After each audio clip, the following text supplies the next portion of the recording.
smugglers. Way down in the west. Matthew Bates was his name, and he did his best from Cornish shores to keep smugglers and pirates free. And he had two daughters who lived on with Eve. Actually amazing with the names of these two. Their mum died quite young from a dose with the flu. Peg ran the first and last pub in Seven Village, and she'd tell the girls tales of smuggling and pillage. But when she was young, Peg had been a bit wild. She got in all sorts of scrapes, but never had a child. Come sit here, my lovelies. Oh, there's my good girls. And I'll tell you tales, make your ass nil with curls. About the time when the Frenchmen ran aground on the beach. Oh, we were handsome. And a bum like a pig. Bye. We're playing a game about about 4 night, pretty much like today. When his schooner broke loose from its anchor line, we'd unloaded his cargo with a boat ready to go. When the weather did change and the wind it did blow. He thought it too bad to chance going on his way, so he decided to ride out the storm in the bay. But breaking loose of its anchor line, the ship ended up on the side of Air Point. Oh, you found him there, sitting on the rock. Look at the joint. We rushed him away from the scene of the wreck, and as the schooner broke up, neath the waves sank the deck. We rushed him away to save him from harm, because if he'd been caught, they'd have swung him from the yard arm. Now, it was decided to hide him, and that task would be mine. As Dad being the Coast Guard, it would be fine. Suspicion would never be falling that way, and that was the best way for us, wouldn't you say? No, hiding Andre was a dangerous task. Where did you hide him, I'd like to ask? Well, I had me own room since your mother had wed, so I decided to hide him under my bed. Well, that was during the day when folks were about, but at night when it was quiet, Andre would come out, join me on the top, give me cuddles and kisses. He was there quite a while. We had a few near misses. But good things come to an end, as in life most things do. When passage back to France was arranged by the smuggling crew, I knew in my heart I'd see Andre no more. As I stood there heartbroken, in tears, on the shore. Now, you know, winter nights, they can be cold and lonely. And since then I've had my moments, but you know, for comfort only.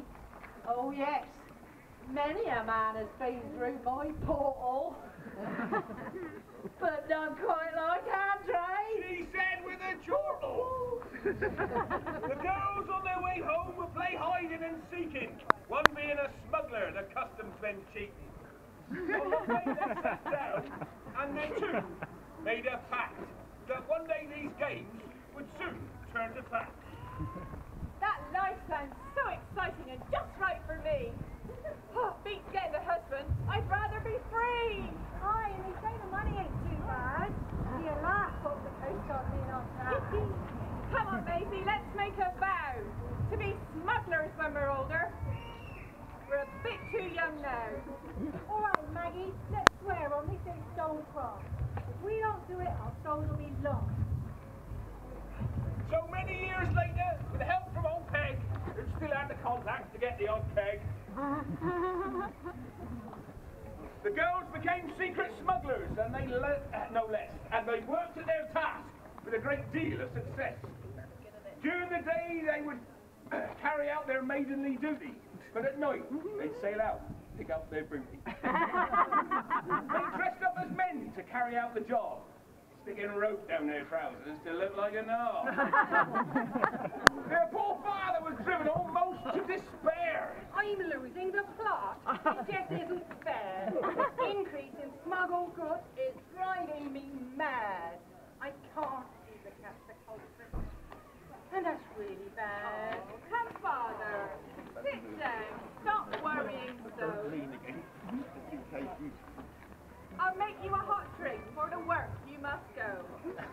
Some warm cocoa inside will make you feel better, I'll be bound. And you've plenty of time for the talk.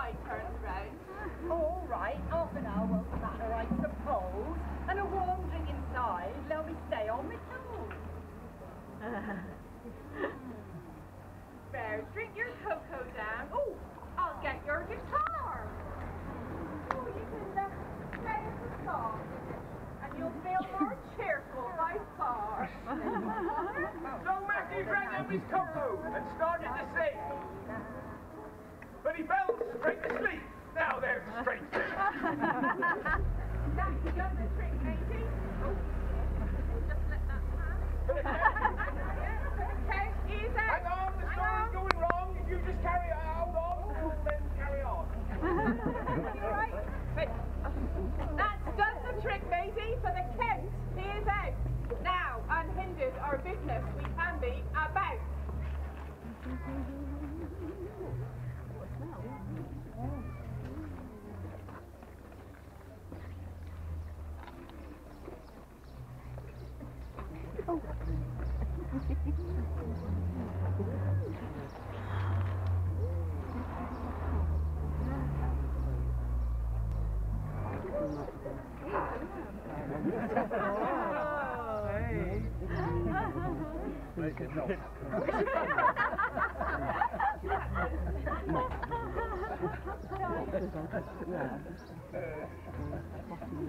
There, Right, we'll go again.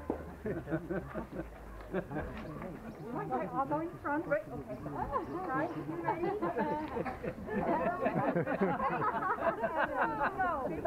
Roll, you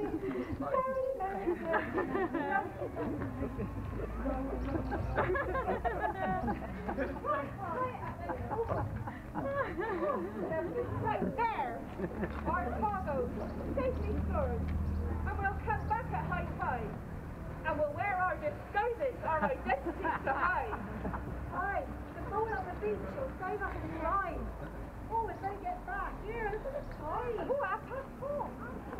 So, the girls carried on their nefarious trade. While Matthew Bates, in his chair, fast asleep he lay, snoring his head off in his drugged up sleep, till over the horizon, the sun issued. Oh, my lord, it's daybreak. I've done it once more. When I should have been watching, in my chair, I did snore. If I don't catch those smugglers soon, I will be in trouble. I'd better get some help down here, at the double. So to his superiors, Matthew wrote a letter, explaining how he thought it might be much better if for his task he could have some assistance, as the smugglers against capture were showing resistance. The letter got passed through two departments, just like the book. For the problems of Matthew, no one gave a monkey. Eventually it ended up with an admiral of the Navy. It was really quite creased and spotted with gravy. The admiral was just filing it in the waste bin, but he decided to read it, and on his face came a grin. I know just the chap. To himself, he did say, This'll get rid of him. Cornwall's far, far away. he picked up his speaking tube, and down it fell off. Send me young Wally Smythe. I want a word with that fellow. Lieutenant George Wally Smythe! You've not met him before. He finally arrived at the Admiral's cabin door. You sent for me, Admiral.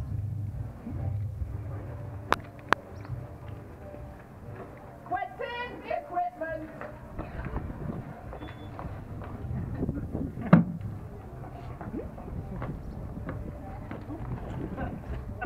You sent for me, Admiral. Yes, sir, I did, sir. If it wasn't for your father, you wouldn't be here, sir. This is your last chance to make your amends. We're posting you now off down to Land's End. Your navigation skills are so faulty you've lost 3 of our fleet. Commodore thought he was in France, thought you'd given him a treat. Drank too many pink gins, wasn't even clean shaven. Didn't realise you guided him into New Haven. Bombarded 3 men of war. He thought they were French. Back in the Admiralty, that's called quite a stench. Or beggar was court-martialed. It should have been you. Oh, the fact he was drunk got you out of the stew. So it's off to Land's End with you, out of my sight. I want you on a horse out of here by tonight.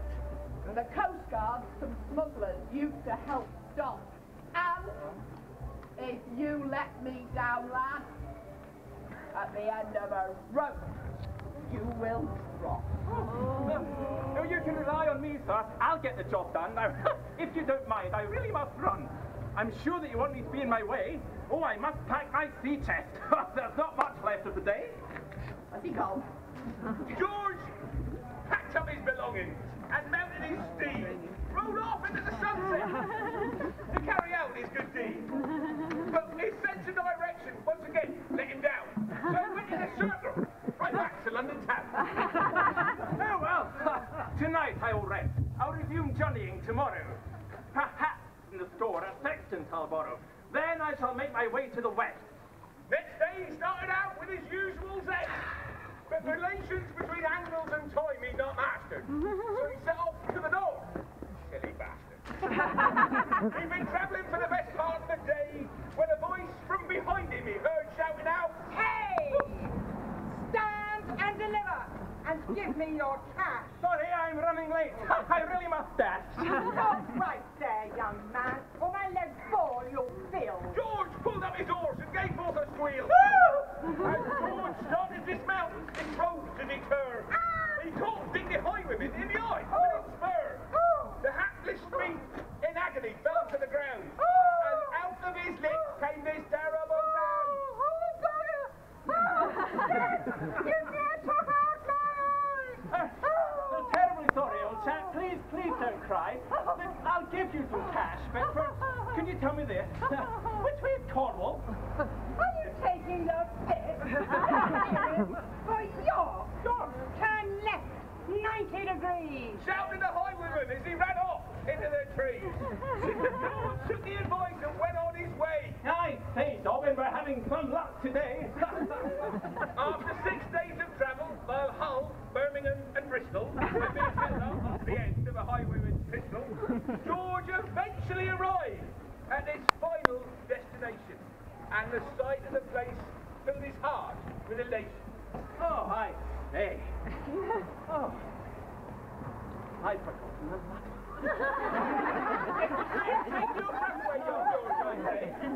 It's fair to take my breath away. Yes. Now, you'll have to stay here, Dobbin. I'll tie you to the stile. Then I can go walking down in the sand. Following this pursuit, he met a motley band. Oh, I say, Jack, would you like to help your boat to unload? I'll help carry your fish catch up to the road. Of your help, thank you, kind sir. Of your help, we'd be pleased. May I ask who I'm talking to? Maggie T. Ah, Lieutenant George Wally Smythe, in service of the King, here to help catch smugglers. Well, now, there's a fine thing. If you could, right, up to the top of the beach. Oh, yeah, take this fish. Drag the fish in this chest, and from there, we'll get a donkey to carry it around. Okay. What are you doing, Maggie? Get rid of him. I need a pee. I overheard that. Don't worry about me. It's all land together in the King's Royal Navy. Hang it over the side. Make it give a big wavy.